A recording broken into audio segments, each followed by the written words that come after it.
یہی وہ تھے کہ جن کو حضرت امام علی مقام نے اجازت دی تھی بچوں کے پیاس کو دیکھ کر کے دل میں خیال آیا تھا کہ جا کر کے پانی لے آئے، تو حضرت عباس پانی لینے کے لیے دریا کے کنارے جاتے ہیں۔ اچھا، امام علی مقام نے صرف ان کو پانی لانے کی اجازت دی تھی۔ اطاعت امیر کی اس سے بہتر کوئی مثال نہیں مل سکتی کہ انہوں نے پانی لانے کے سوا کچھ دوسری کوشش نہیں کی، ورنہ وہ علی کے گھرانے کے شیر تھے اور ہاشمی گھرانے کا انہیں چاند کہا جاتا ہے۔ یا قمر بنی ہاشم، یا قمر بنی ہاشم، اے ہاشمی گھرانے کے چاند۔ بہت ہی باعظمت اور حیدری قوت ان کے بازو میں۔ وہ جاتے ہیں پانی لینے کے لیے، دریا تک پہنچ جاتے ہیں، لوگ رکاوٹیں ڈالتے ہیں مگر کوئی رکاوٹ ڈال نہیں سکتا، کسی کی ہمت نہیں پڑتی کہ سامنے آئے۔ جو آتا ہے ہمت نہیں ہوئی ان میں، اتنی بہادری کہ وہاں پر پہنچ گئے۔ اور پہنچنے کے بعد انہوں نے، ان کے دل میں خیال آیا کہ اب میں دریا کے پاس پہنچ گیا، لاؤ پانی پی لوں۔ پھر خیال آیا کہ نہیں، بچے تو پیاسے ہیں، میں یہاں پانی پیوں یہ میرے لیے مناسب نہیں۔ اور خیر انہوں نے تو یہ سوچا، ان کے اندر ایک انسان کا دل تھا اور وہ بڑے اونچے مقام کے لوگ تھے، مگر ان کا جو گھوڑا وہ بھی تو پیاسا تھا۔ اس نے بھی سوچا کہ ہمارے امام نے نہیں پیا تو ہم بھی پانی نہیں پیتے۔ اس پیاسے گھوڑے کے اوپر پانی مشکزے میں لے کر یہ چلنے کے بعد لوگوں میں ایک حیرانی پیدا ہو جاتی ہے کہ اگر یہ پانی خیمے تک پہنچ گیا تو پھر یہ قافلہ ہمارے قابو میں نہیں آئے گا۔ یعنی یہ تو بزدلی کی انتہا دکھائی دی، بزدلی کی انتہا کہ بھوکے پیاسے لوگ، اور یہ انسانیت کے خلاف بات ہے کہ کسی کے پر پانی بند کیا جائے۔ اور جناب والا پھر وہاں سے حضرت عباس پانی لے کے چلتے ہیں، تو جس ہاتھ میں لے کے چلتے ہیں اس ہاتھ پر کسی شقی نے ضرب لگائی، وہ ہاتھ کٹ جاتا، آپ دوسرے ہاتھ میں لے لیتے ہیں، اس پر ہاتھ پر ضرب لگائی، وہ ہاتھ شہید ہو جاتا، آپ اپنے ہونٹوں سے اس کو پکڑ لیتے ہیں۔ خاص بات انہوں نے یہ کی کہ امام نے صرف پانی لانے کو کہا تھا اور کوئی بات، ورنہ اگر وہ جنگ کرنے پر آ جاتے تو مشکیزہ کو الگ پھینکتے اور ان کو ان کے کیفر کردار تک پہنچا دیتے، مگر امام نے تو صرف پانی لانے کو کہا تھا، اس لیے اس کے سوا انہوں نے دوسری کوئی تدبیر سے اپنے بچاؤ کی کرتے رہے۔ اور اس کے بعد جب انہوں نے ہونٹوں سے پکڑ لیا اس کو زور سے مشکیزے کو، تو پھر دشمنوں نے تیر کے ذریعہ مشکیزے کے اندر سوراخ پیدا کیا۔ سوراخ پیدا ہونے سے سارا پانی اس میں سے نکل گیا، اور اس کے بعد دونوں ہاتھ تو ختم ہی ہو چکے تھے اور بے بسی کا عالم تھا، ہر طرف سے تیروں کی بوچھار، نیزوں کی مار، اور آپ وہاں سے جب شہید ہو کر گرتے ہیں، یا حسینہ کہہ کر کے، یا خواہ اے میرے بھائی، یہ حسین کہہ کے نعرہ کرتے ہیں، یا امام اے میرے امام کہہ کر کو نعرہ وہ لگاتے ہیں۔ حضرت امام ان کی لاش پہ آتے ہیں،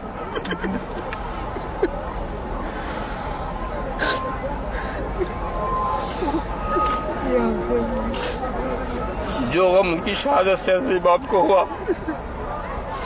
وہ کسی کی شہادت سے انہی کی شہادت تھی کہ جس پہ امام نے کہا کہ آج ہماری کمر ٹوٹ گئی۔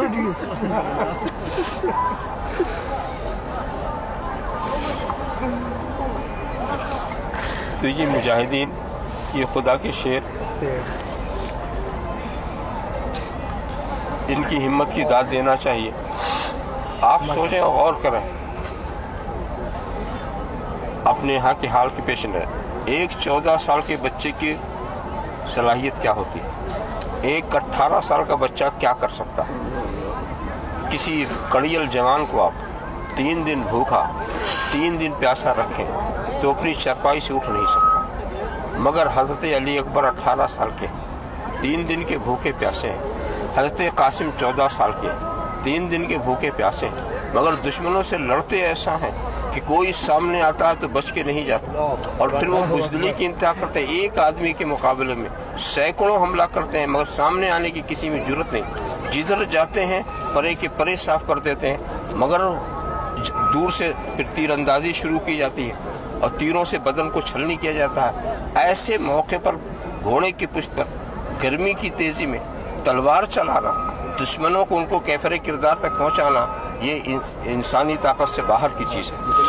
باہر کی چیز ہے۔ اس میں بھی شان ولایت ہے، اور یہ تو انہوں نے جو کچھ اختیار کیا یہ ان کا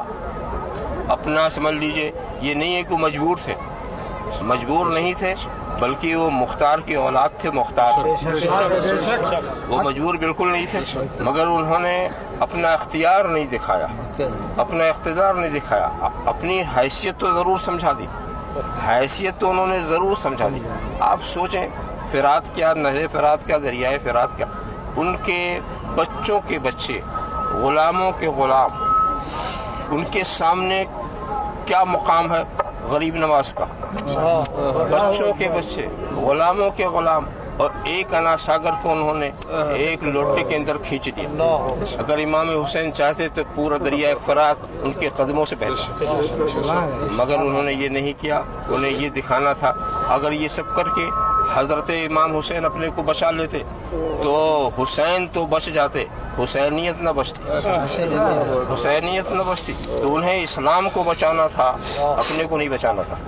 انہیں حسینیت کو بچانا تھا، اپنے کو نہیں بچانا تھا، اس لیے کہ اس کے لیے قربانی پیش کرنی ہے۔ اب آپ دیکھیں، غور کریں